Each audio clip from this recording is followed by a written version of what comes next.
Assalamualaikum.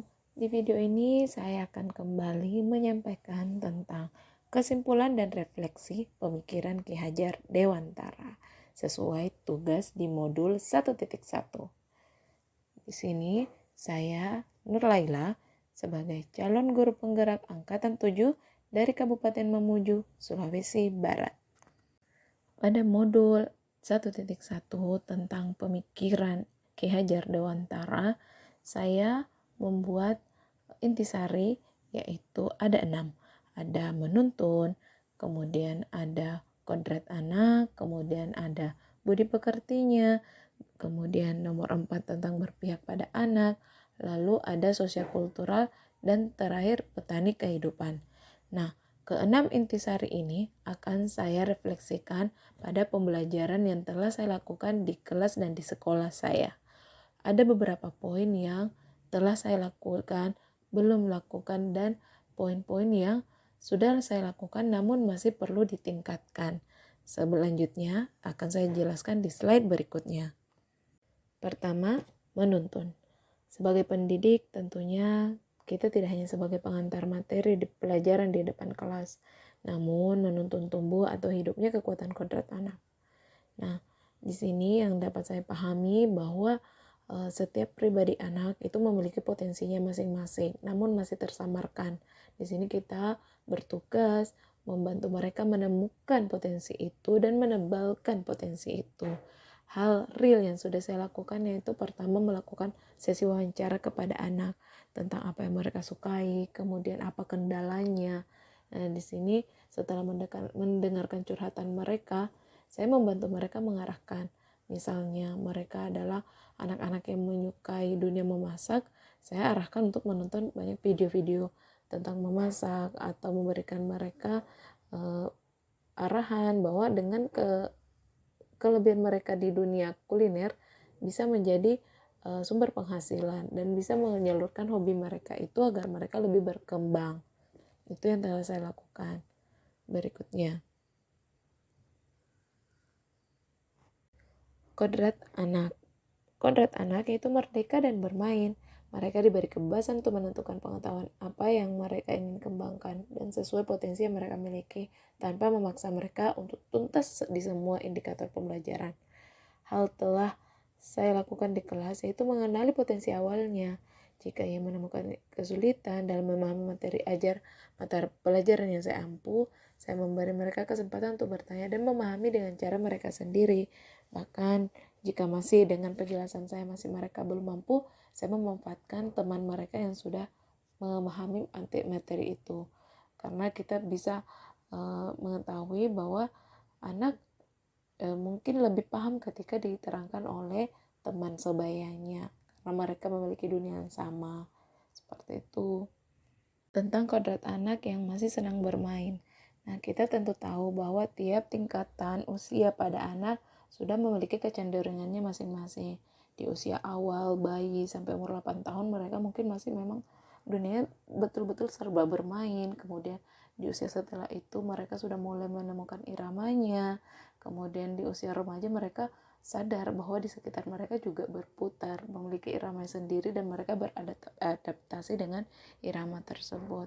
Nah, di tingkat SMK di mana saya mengajar, saya masih memberikan permainan yang dapat saya integrasikan dengan pelajaran saya. Salah satu contohnya yaitu permainan berbisik dalam komunikata untuk memahami makna dari kosakata bahasa Inggris. Di sini mereka terlihat seru untuk bermain. Karena itu saya mulai mencari lagi permainan-permainan yang cocok untuk saya terapkan di kelas. Ya, namun saya harus akui bahwa saya belum terlalu aktif dan belum terlalu kreatif untuk menemukan permainan itu. Di sini saya sadar saya harus meningkatkan poin itu.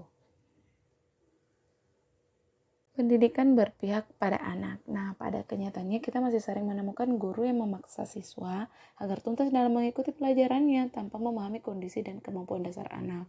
Nah, kalau ada PR yang tidak tuntas, itu langsung dirujuk ke guru BK.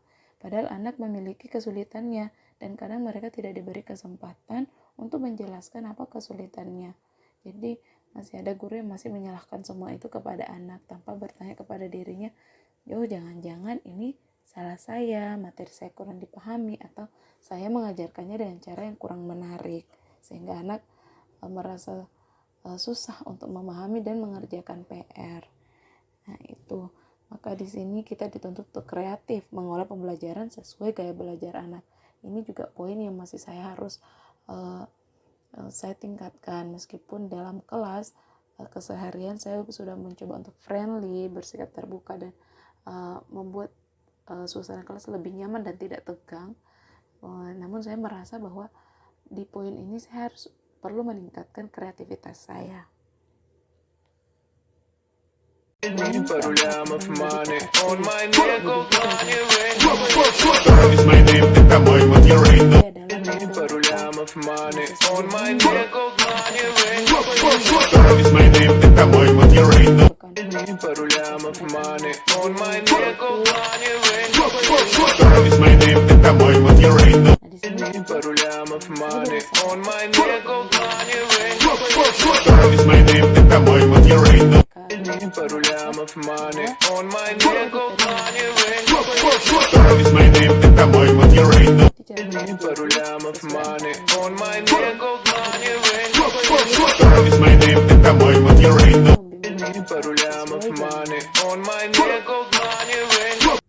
Sosial kultural.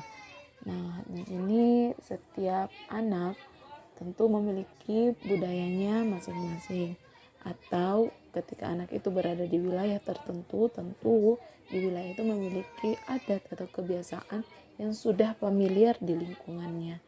Nah, di Sulawesi Barat, khususnya di Mamuju, ada budaya tentang tabe, kemudian menyalimi guru setelah pembelajaran.